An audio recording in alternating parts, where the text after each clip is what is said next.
오늘 아침 일라디오.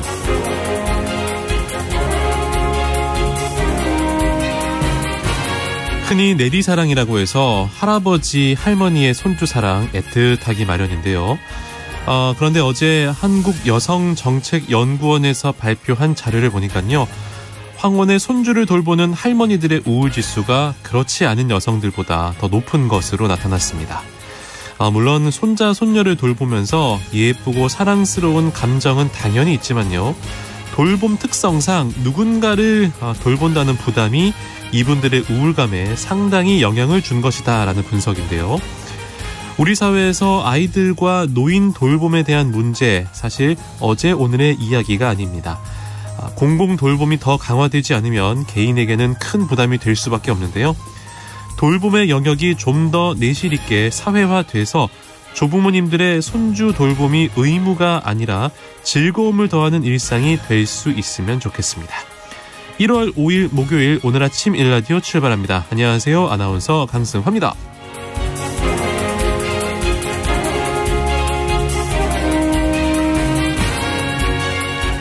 오늘 아침 일라디오 오늘도 생방송으로 함께하겠습니다. 방송에 참여하실 분들 단문 50원, 장문 100원이 드는 유료 문자 샵 9730 이용하셔도 되고요. 유튜브에 KBS 일라디오 공식 채널 검색하고 들어오시면 채팅창에 참여하실 수 있습니다. 콩 어플리케이션에서도 일라디오를 보이는 라디오로 함께 하실 수 있습니다. 유익한 정보와 살아있는 이야기가 있습니다. KBS 오늘 아침 일라디오.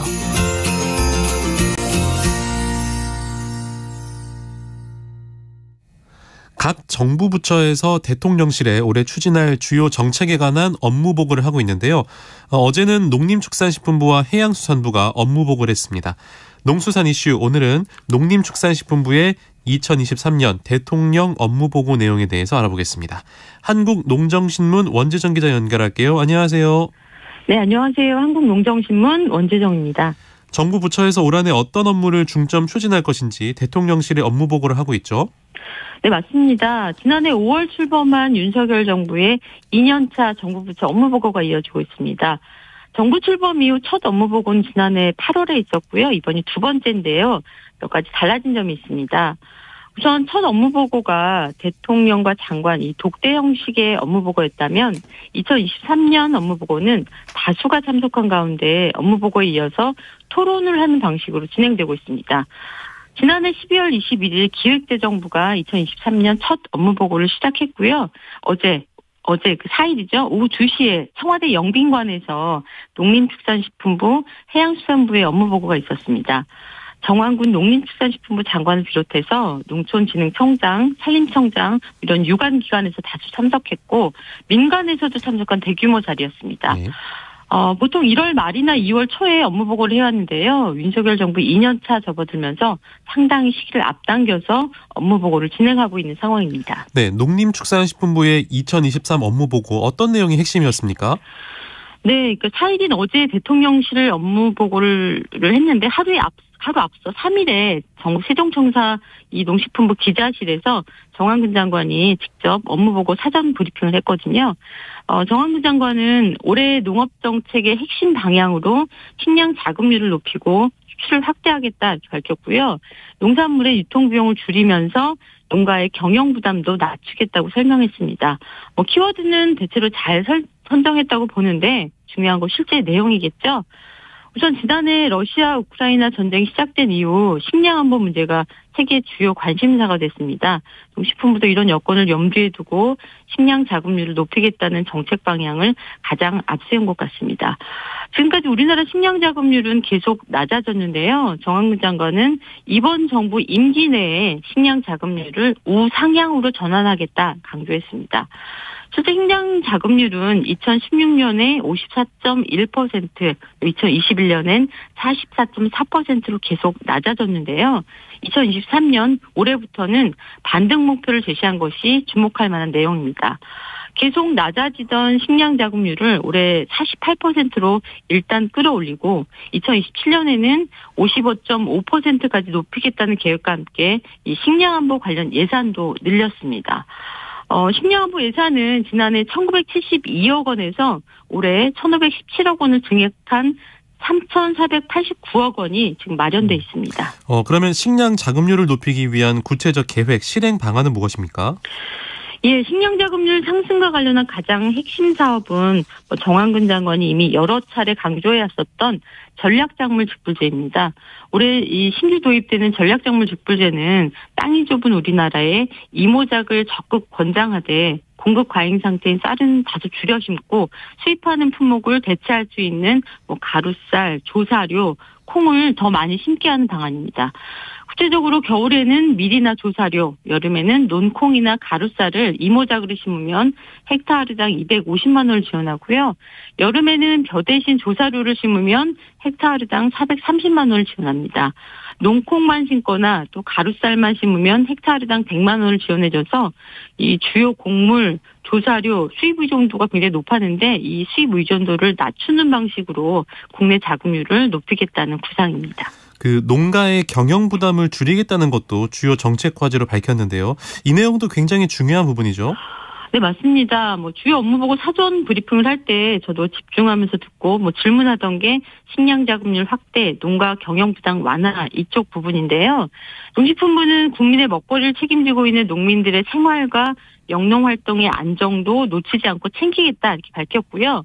이를 위해서는 농업 직불제를 확대하고 농자재 가격 상승 부담을 줄이는 방안을 설명했습니다. 유럽연합 같은 경우는 농가 소득의 상당 부분이 직불제 수익인데요. 우리나라도 장기적으로는 농업 직불제를 확대하겠다는 구상입니다. 윤석열 대통령이 대선 후보 시절 농업 직불금을 5조 원까지 늘리겠다 이렇게 대표 공약으로 발표한 바 있는데요.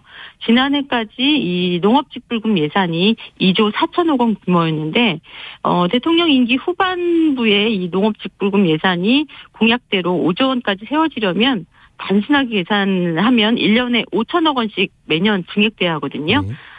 올해는 공익직불제 중에서 기본형 직불제 지급의 사각지대를 좀 없애면서 이 직불제 예산을 좀 늘렸습니다. 공익직불제가 도입되면서 2017년부터 19년까지 한 번이라도 직불금을 받은 농지여야 공익직불제 중에서 기본형 직불금을 받을 수 있는 조건이 있었는데 이 대상 농지 조건을 올해부터 없애서 3천억 원가량의 직불금이 새로 지급됩니다. 농식품부는 이 부분을 농가 경영 부담 완화 정책으로 설명하고 있고요. 또 비료 가격이라든가 사료 가격 굉장히 많이 인상됐는데 비료 가격 같은 경우는 가격 인상분의 80% 6개월분을 지원하고 사료값 역시 이 사료 구매 자금을 1.8%의 낮은 이자로 융자해 줍니다. 융자 규모는 1조 원이고요.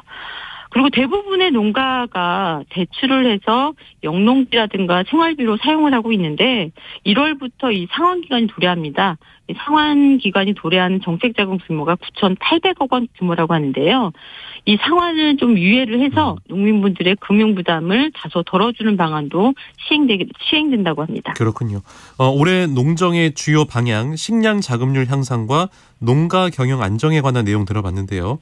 이 외에도 농식품부가 중점을 두는 정책 사업이 있다면 더 설명해 주실까요? 네, 정황근 장관은 이 농업을 첨단화하자는 점도 강조했는데요.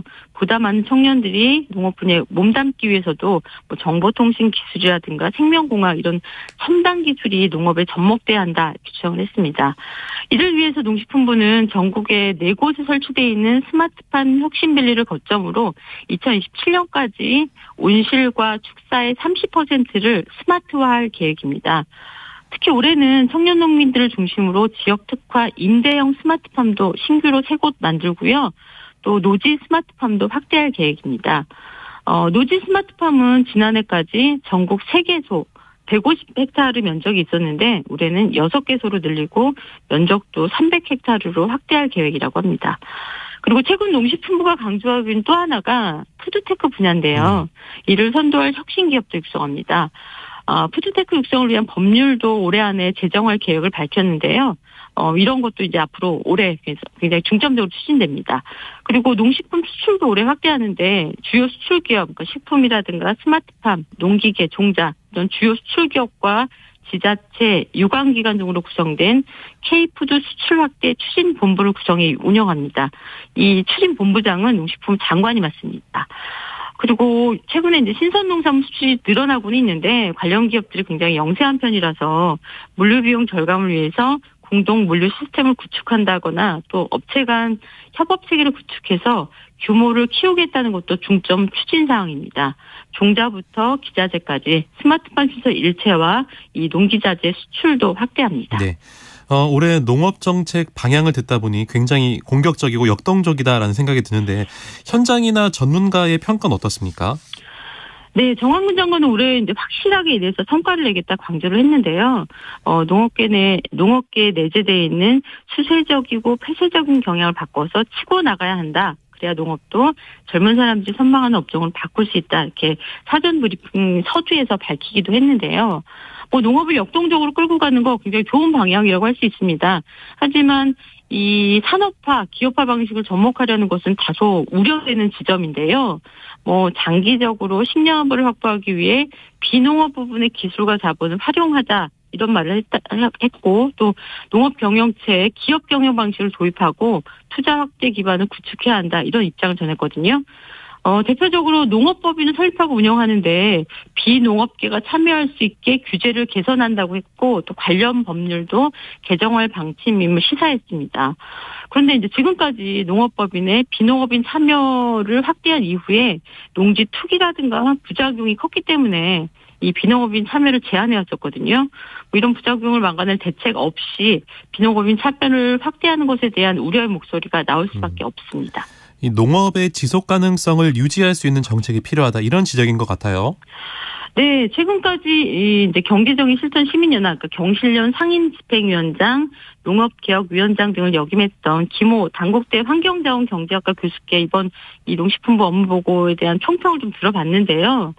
우리 농업의 지속적으로 영향을 미치는 세 가지 주요 요인으로 농산물 시장 완전 개방, 기후 변화, 또 세계적 감염병에 의한 글로벌 공급망 문제가 있다. 네. 이렇게 지적을 했고 또 지속 가능한 농업 농촌을 위한 조건으로는 농가 소득 향상, 농산물 가격 안정, 인력 확보가 중요하다. 이렇게 지적을 했습니다. 그런데 이런 여건에 비춰서 이번 농식품부 업무보고는 이제 현실적인 여건을 제대로 반영하지 못하고 있다. 평가를 했습니다. 그리고 농정의 전체 기조가 규모화, 첨단화, 비농업 부분, 기업 자본의 진입 용이성 이런 것들이 요약이 되는데 올해 경기가 굉장히 침체될 것으로 예상하고 있잖아요. 네. 이런 경제 상황에서 농업농촌이 이 비농업 자본과 기업에게 또 하나의 수익시장으로 되는 건 아닌지 우려했습니다. 김호 교수는 또한 이 식량 안보를 강화하겠다는 것은 올바른 방향 설정이다 이렇게 짚으면서도 진정한 식량 안보를 위해서는 콩과 밀에 치우치는 계획이 아니라 사료용 곡물이라든가 옥수수, 보리쌀 등 이 주요 곡물로 재배를 확대해야 한다는 점, 그리고 어려운 농가 경제를 회복하기 위해서는 재생산이 가능한 농산물의 가격 유지 정책, 그리고 대안적 유통을 마련하는 것이 핵심이다. 이런 점을 강조했습니다. 네, 농수산 이슈 한국농정신문 원재정 기자였습니다. 고맙습니다. 네, 고맙습니다.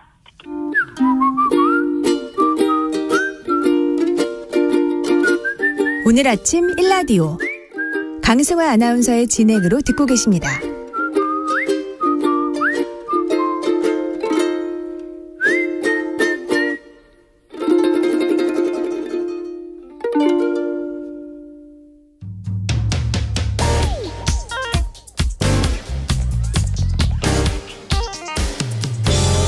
오늘 아침 뉴스 브리핑.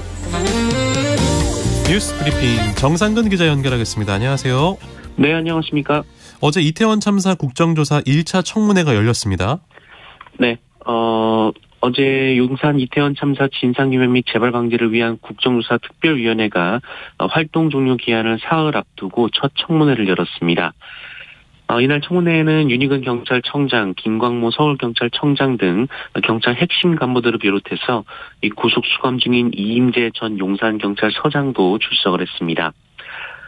논란이 많았는데요. 네. 일단 이 참사의 핵심 원인으로 지목되고 있는 이 경찰의 인파관리 미비에 대해서 김광호 서울경찰청장은 당시 투입된 50여 명의 경찰 병력은 인파관리를 위한 것이 아니었다라면서 마약과 범죄 예방에 초점을 둘 수밖에 없었다라고 인정했습니다. 그러면서 그동안 이태원 축제에 대해 압사나 인파 밀집에 따른 안전사고 위험성 제기가 없었다라는 주장을 하기도 했는데요. 하지만 지난 2019년 경찰은 안전사고 발생 우려 문건을 작성한 바가 있었습니다. 그리고 윤희근 경찰청장의 태도도 논란이 됐는데요. 윤희근 청장은 참사 당일 이 고향인 제천의 한 캠핑장에서 잠이 들어서 경찰의 보고 전화를 받지 못했습니다. 때문에 당시 술을 많이 먹고 잠이 든 것 아니냐 이런 의혹이 있었는데요. 당시 술을 먹었다면서 이를 인정했습니다. 하지만 이어진 질타에 대해서는 주말 저녁에 음주할 수도 있다라며 그것까지 밝혀야 하나라는 말을 하기도 했습니다. 네. 한편 현장에 있던 소방관 당시 경찰을 2명밖에 보지 못했다라고 토로했습니다. 네, 당시 해밀턴 호텔 뒤편에 가장 먼저 도착해서 대응 2단계가 필요하다라고 처음 보고했던 경력 19년차 베테랑 유해진 소방관이 어제 국회 청문회에 출석했는데요. 유해진 소방관은 자신이 도착해서 본 경찰관이 단 2명이었다면서 소방관들이 그 안에서 할 수 있는 것들이 너무 많지 않았고 또 인파도 통제되지 않았다며 너무나 외로웠다라는 증언을 했습니다. 유해진 소방관은 현장을 통제할 경찰이 더 많았다면 구조활동이 수월했을 것이다 라고 말했고요. 최선을 다했지만 수많은 사람들의 목숨을 구할 수 없었다며 무력감을 토로하고 있습니다. 네. 그런데 청문회 도중에 사라진 의원도 있었다고요? 네, 국민의힘 전주의 의원이 이 청문회가 한창이던 어제 오후 3시 갑자기 청문회장에서 모습을 감췄습니다. 질의 순서까지 바꿨는데요. 이 전주의 의원은 그 시각 국회에서 30km 떨어진 서울 강동아트센터 대극장에서 열린 강동구청 신년 인사회에 참석을 했습니다. 전주의 의원은 지난해 말 이 국민의힘 강동갑 당원협의회 조직위원장으로 선임이 됐는데요. 전주의 의원은 약 20여 분 정도 행사장에 머문 뒤 오후 청문회 1차 질의가 끝날 무렵인 4시를 넘겨서 국회로 돌아왔습니다. 전주의 의원은 불가피한 지역 행사였다면서 오가는 중에 청문회를 생중계로 봤다라고 해명했고요. 순서를 바꿔서 질의를 충분히 한 만큼 국정특위위원 활동에는 전혀 지장이 없다라고 말했습니다. 이태원 참사 특별수사본부 서울시와 행정안전부에 무혐의를 적용할 것으로 보인다고요? 네, 이태원 참사를 수사 중인 경찰 특별수사본부는 행정안전부와 서울시 등 이 상급 기관에 대한 수사를 혐의 없음으로 잠정 결론낸 것으로 전해지고 있습니다. 대신 참사가 발생한 이태원동 일대를 관할하는 기초지자체인 용산구청 그리고 용산경찰서, 용산소방서가 재난 대비와 대응과 관련된 구체적인 책임을 진다라고 보고 있다고 합니다. 이렇게 되면 이임재 전 용산경찰서장과 박기영 용산구청장, 최성범 용산소방서장 등 관계기관장 및 간부급 책임자들을 끝으로 수사가 일단락이 될 것으로 보입니다. 네. 윤석열 대통령이 9.19 군사합의 재검토를 지시했습니까? 네, 윤석열 대통령은 어제 국가안보실과 국방부, 합동참모본부 등으로부터 북한 무인기의 영공 침범에 대한 보고를 받고 북한이 다시 우리 영토를 침범하는 도발을 일으키면 9.19 군사합의 효력 정지를 검토하라라고 지시했습니다. 9.19 남북 군사합의는 지난 2018년 평양 정상회담의 결과로 이를 통해 남북은 군사적 충돌을 막기 위해 상호 간의 적대 행위를 하지 않기로 했습니다. 또한 예상치 못한 상황이 벌어졌을 때 우발적 충돌을 막는 프로세스도 포함되어 있었습니다. 대통령실 측에서는 무인기뿐 아니라 미사일 도발을 포함해 북한의 9.19 군사합의 위반이 일상화되는 나날이 지속됐다라고 밝혔고요. 우리 국민의 생명과 안전을 지키기 위한 행정수반이자 국군 통수권자로서의 결단이다라고 강조했습니다. 한편 윤석열 대통령은 이종석 국방부 장관에게 다목적 임무를 수행하는 합동 드론 부대를 창설할 것과 소형 드론을 대량 생산할 것, 그리고 스텔스 무인기 생산, 또 드론 킬러 체계를 마련할 것 등을 지시하기도 했습니다. 윤석열 대통령이 제안한 중대 선거구제를 두고 오히려 여당 내 반응은 미온적이라고요? 네, 현재 우리 국회의원 선거제도는 소선거구제를 채택을 하고 있습니다. 지역구를 잘게 나눠서 단 한 명의 승자만 가리는 제도인데요. 얼마 전 윤석열 대통령은 중대선거구제, 그러니까 지역구를 크게 나누고 2, 3등까지 당선시켜서 양당 독식 구도를 타파해야 한다라고 주장한 바 있습니다. 네. 그런데 이를 두고 여당 내 반응이 더 안 좋은 것으로 확인됐는데요. 서울경제가 어제 이 국회 정치개혁특별위원회 소속 위원 15명을 대상으로 이 중대선거구제 도입에 대한 설문조사를 벌인 결과를 공개했는데 이 국민의힘 위원 8명 중 7명이 이에 대한 판단을 유보했다라고 밝혔습니다. 반면 야당 위원 7명 중 6명은 그 현행 제도를 바꿔야 한다라는 입장이었다고 합니다. 한편 주호영 국민의힘 원내대표는 이에 찬성 입장을 밝혔습니다만 당 차원에서는 정책 의총을 통해서 입장을 정할 것이다라고 밝혔고요. 민주당 이재명 대표는 당내 의견을 수렴하는 과정이라며 즉답을 하지 않았습니다. 교육 과정에서 5.18 민주화 운동을 삭제한 것을 두고 논란이 이어지고 있습니다. 네, 지난해 말 2022 개정 교육과정이 개정돼 고시된 바 있는데요. 그런데 초중 고등학교를 막론하고 사회, 역사, 통합사회, 한국사, 동아시아사 교육과정에 5.18 민주화운동이라는 단어가 한 차례도 나오지 않는다며 이 각계의 비판이 이어지고 있습니다. 앞서 이 제주 4.3 항쟁 역시 이번 교육과정에 빠져 있어서 이 제주 지역을 중심으로 반발이 제기된 바 있는데요. 이재명 민주당 대표는 어제 최고위원회에서 정부가 노골적으로 5.18 민주화운동 지우기에 나선 것은 결코 용납할 수 없다라며 이미 5.18 북한군 개입설을 이야기한 인사를 진실화해위원장으로 임명해 광주 민주화운동을 모욕한 일이 있었다라고 비판했고요. 또 5월 단체들은 윤석열 대통령이 헌법정문에 5.18 민주화운동을 포함시키겠다고 해놓고 이중적 태도를 보이고 있다라고 비판했습니다. 이에 대해 이 교육부는 이 문재인 정부 당시 임명된 연구진이 교과서 개발의 자율성을 위해서 개별적이고 구체적인 역사사서 사건 서술을 최소화한 것뿐이다. 이렇게 밝혔습니다만 연구진이 제외했던 자유민주주의는 교육부가 포함을 강행했다라는 반박도 제기되고 있습니다. 네. 같이 살고 있던 여성과 택시기사를 살해한 혐의를 받고 있는 이기영, 검찰에 송치가 됐습니다. 네, 이 동거녀와 택시기사를 살해한 혐의로 구속된 이기영이 어제 검찰에 송치가 됐습니다. 강도살인 및 살인, 사체유기, 사체은닉, 절도, 사기, 여신전문금융법 위반 혐의인데요. 기존에는 동거녀와 택시기사에 대한 살인 혐의가 적용이 됐었으나 이 택시기사를 살해할 당시 이기영의 재정 문제 등 이 전반적인 정황을 토대로 강도살인 혐의가 추가가 됐습니다. 사람을 살해한 자는 사형 또는 무기 5년 이상의 징역에 처벌을 받을 수 있고요. 강도살인죄를 저지른 사람은 사형 또는 무기징역에 더 무거운 처벌을 받게 됩니다. 한편 이기영은 어제 오전 9시쯤 경찰서에서 검찰로 이송되는 과정에서 취재진 앞에 모습을 드러냈는데요. 피해자 유가족에게 할 말 없냐라는 취재진의 질문에 죄송합니다라고 답했고요. 추가 피해자는 없느냐라는 질문에는 없다라고 답했습니다.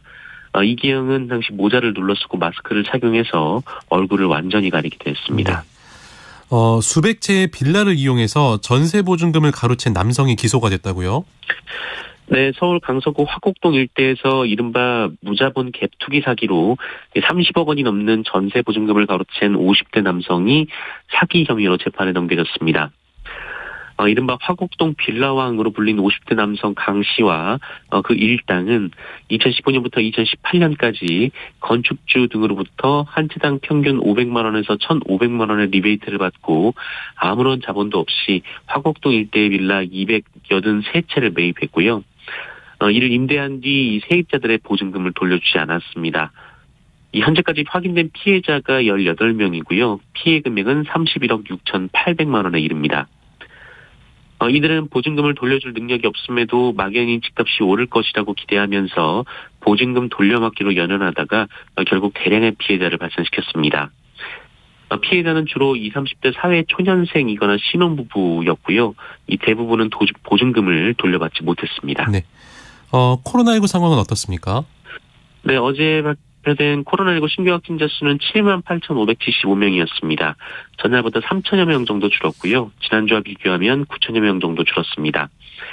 하지만 위중증 환자는 623명으로 계속 600명을 넘고 있고요. 사망자는 54명이 나왔습니다.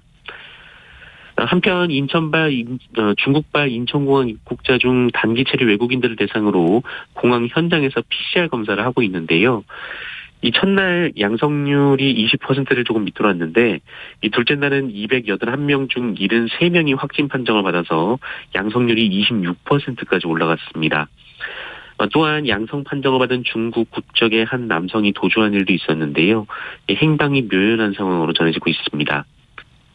그리고 오늘부터 중국에서 한국으로 오는 항공기에 탑승하는 모든 내외국인은 코로나19 음성 확인서를 제출해야 합니다. 월드 베이스볼 클래식 WBC라고 하는데 여기에 출전할 우리 선수들의 명단이 확정이 됐네요. 네, 오는 3월 치러지는 월드 베이스볼 클래식에 나설 대표팀 30인의 최종 명단이 발표가 됐습니다. 이 투수와 타자가 15명씩 구성이 됐는데요. 이 명단에서 가장 눈에 띄는 이름은 이 세계 최고 수준의 수비력을 자랑하는 키스톤 콤비가 포함되어 있었다라는 것입니다. 네. 이 올해 골든글러브 최종 후보에 오른 김하성 선수가 2루수에 발탁이 됐고요. 그리고 2021년 골든글러브 수상자였던 이 토미 에드먼 선수가 유격수로 국가대표로 뽑혔습니다. 에드먼 선수는 어머니가 한국인인데요. 한국 국적이 아닌 한국계 선수로는 처음으로 이 대표팀에 선발되는 새 역사를 썼습니다. 또한 2달 전 팔꿈치 수술을 받은 최지만 선수도 강력한 출전 의지로 이름을 올렸고요. 이 부상에서 빠르게 회복 중인 홈런왕 박병호 선수는 생애 처음으로 WBC에 나섭니다. 또 리그 최고의 스타 이정우 선수가 외야의 중심이고요. 이 투수진은 베테랑 김광현, 양현종 선수의 구창모와 소영준 선수 등 20대 투수 11명이 선발돼 이 신구 조화를 이뤘습니다. 한편 리그 최고의 투수로 평가받고 있는 안호진 선수는 과거 학교 폭력 문제로 제외가 됐습니다. 네. 스포츠 소식 하나 더 보겠습니다. 동아시아의 월드컵으로 불리죠. 동남아시아컵. 여기서 한국 감독들의 활약이 대단하네요. 네, 박항서 감독이 이끄는 베트남 축구대표팀이 어제 이 동남아시안컵에서 무실점, 무패 행진으로 4강에 올라갔습니다. 이 베트남은 미얀마와의 조별리그 최종전에서 전반 8분 만에 선제골을 뽑았는데요. 27분에는 띠엔린 선수가 추가골을 뽑았고요. 후반 교체 투입된 선수가 환상적인 중거리표로 쐐기를 박았습니다. 그리고 베트남의 4강 상대가 이 신태용 감독이 사령탑으로 있는 인도네시아입니다. 인도네시아는 동남아시아 최강팀 중 하나로 꼽히는 태국과 이 승점은 같았지만 골득실에서 밀려서 2위로 이 4강에 진출을 했습니다. 그리고 태국과 맞붙는 말레이시아의 감독은 김판곤 감독인데요. 네. 한국인 사령탑이 이끄는 세 나라 모두 이 4강 진출에 성공한 상황입니다. 그렇군요. 뉴스 브리핑 정상근 기자였습니다. 고맙습니다. 고맙습니다.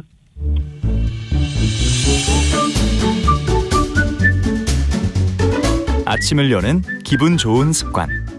KBS 오늘 아침 1라디오.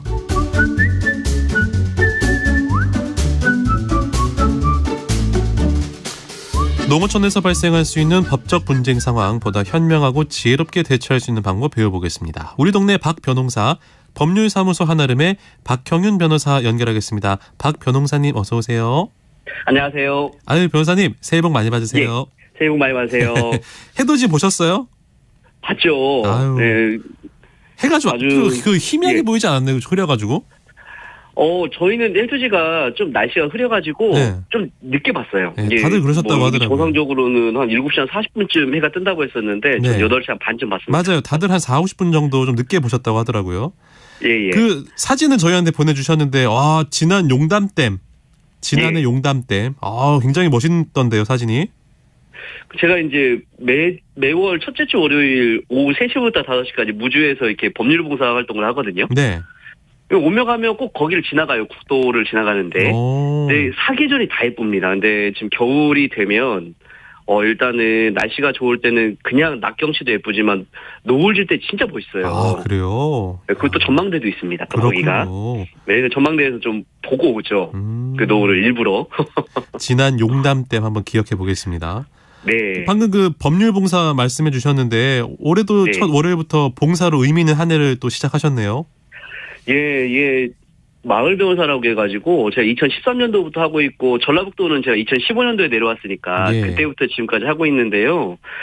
저는 그렇습니다. 저는 월요일은 첫째 주 월요일은 무주, 둘째 주 월요일은 완주. 뭐 다른 분들은 뭐 셋째 주는 진안, 넷째 주는 김제 이런 식으로 이렇게 봉사를 다니시는데. 아주 좋아요. 이게 전라북도 같은 경우에도 그 변호사가 없는 지역이 너무 많아가지고 네. 직접 찾아가서 상담을 해드리면 일단 사건을 바로 해결해드릴 수는 없지만 사건을 어떻게 보면 이정표는 제시해드릴 수 있거든요. 예. 그래서 좀 좋은 제도인 것 같습니다. 또 복 받으실 겁니다. 예. 감사합니다. 자, 그러면 오늘은 어떤 사례인지 또 들어보고 이야기 이어나가겠습니다. 네.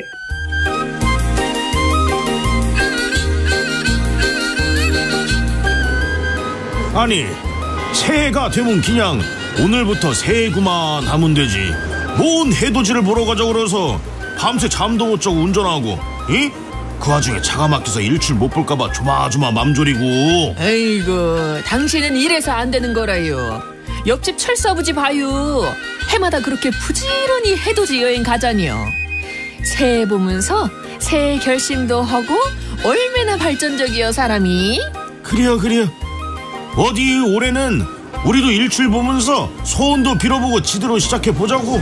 아유, 근데 사람이 원래 일이 많은겨? 해돋이 명소라더만 소문대로구만. 발붙이고 서 있을 데가 없는지 어찌요? 해돋이고 뭐고 여기서는 볼 수도 없겠는디. 가만히 있자. 저기로 내려가야겠구만. 어디? 아니, 저수지로 내려가자고? 아, 저긴 깜깜해서 위험해요. 그러면 웃죠. 밤새 운전해서 왔는디 일출도 안 보고 그냥 갈 수는 없잖요. 저수지에도 사람이 좀 있는 거 보니까 얼어서 괜찮은 모양이요. 얼른 따라와봐. 아유, 참 위험한 거 아니요? 아이, 혼자 먼저 가지 말고 같이 가요. 아이, 어여 와야. 저 뒤에 또 사람들 이쪽으로 오니까 우리가 빨리 가서 좋은 자리 잡아야 해요. 아이, 근데 잠깐만 기다려봐요. 아유, 가까이서 보니까 저수지 옆에 쭉 안전 펜스 쳐놨는데 저수지 위험하니까 안에 들어가지 말라는 거 아니요? 그러면 뭐 저 안에 있는 사람들은 왜 들어간겨? 들어가도 되니까 들어갔겠지? 아니, 그 사람들은 그 사람들 사정이고 아무리 저수지가 꽁꽁 얼었다 해도 난 이건 아니라고 봐. 그냥 잘 안 보여도 여기서 까치발 들고 해돋이 볼게요. 아이고, 조금만 더 가보자고. 어휴, 좀만 더 앞으로 들어가 보자고. 어머머, 아저씨 밀지 마세요. 저희는 1시간 전부터 자리 잡고 있는데 이렇게 밀고 들어오시면 어떡해요? 아, 예. 미안해요. 아이, 당최 여기도 발 디딜 틈이 없구만. 저기 봐요. 하늘이 불그스름해지는디? 저라면 해가 순식간에 뜨니까 저수지 안에 들어가지 말고 여기서 같이 봐요. 그래요, 그러면.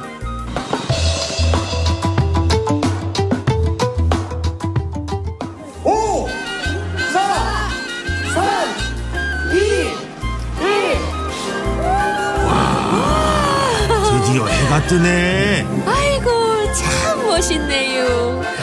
오늘아 고생한 보람이 있죠?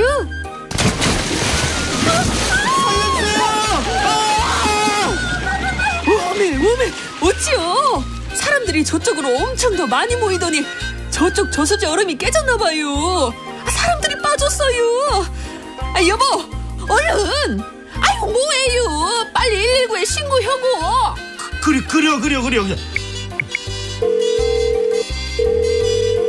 거기 119죠? 여기 해돋이 보러 온 사람들이 그 순식간에 여기 철봉 저수지에 빠졌구만요.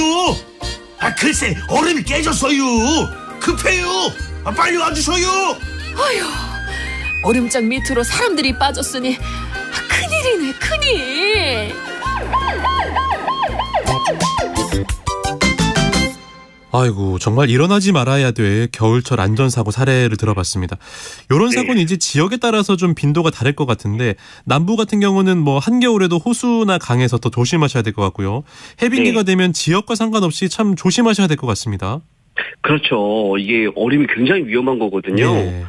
제가 지난 월요일에도 그 무주 갔을 때도 거기 남대천이라고 있거든요. 무주 그 군 읍내를 이렇게 관통하는. 네. 얼음이 굉장히 잘 얼어 있습니다. 근데 사람들이 잘 안 들어가는데 학생들이 이렇게 소수가 이렇게 모여가지고 가서 놀고 있고 그래요.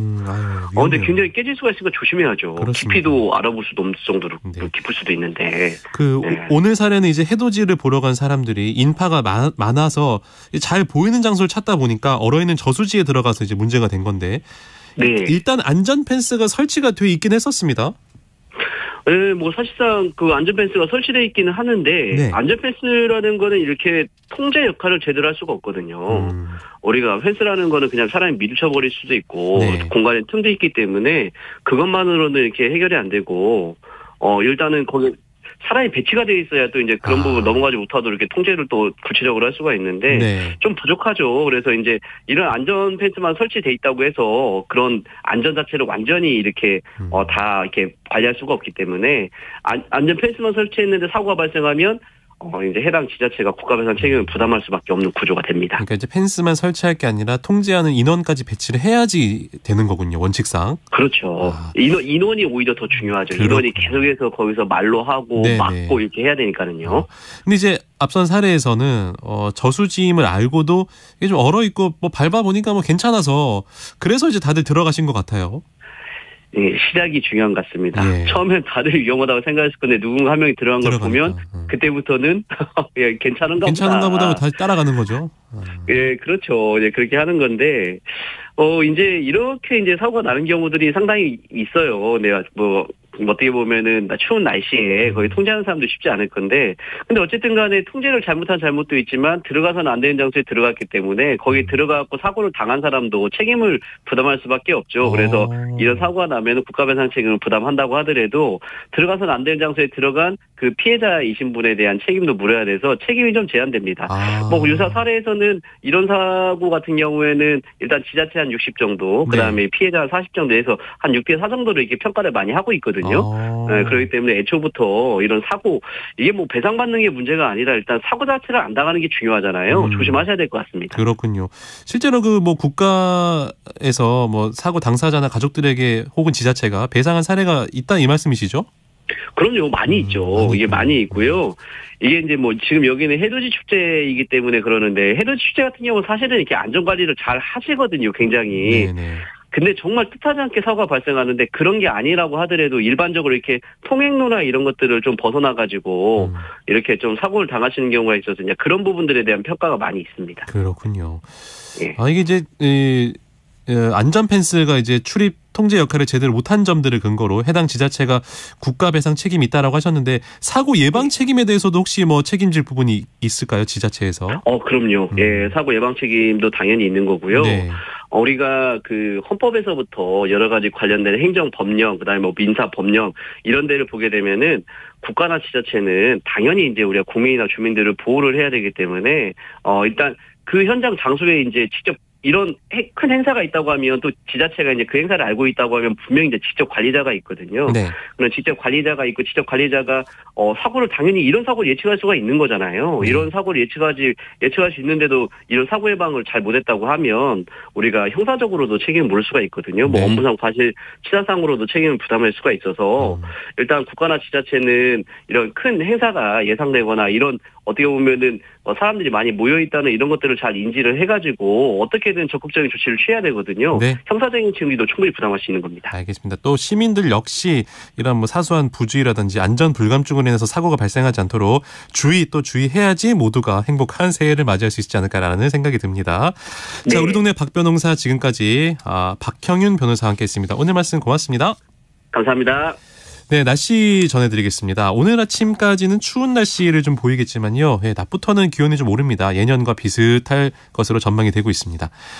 추위가 누그러지면서 오늘 공기가 나쁜 지역이 좀 많겠네요. 수도권과 충남, 호남, 제주는 초미세먼지 농도가 하루 종일 나쁨 수준을 보이겠고요.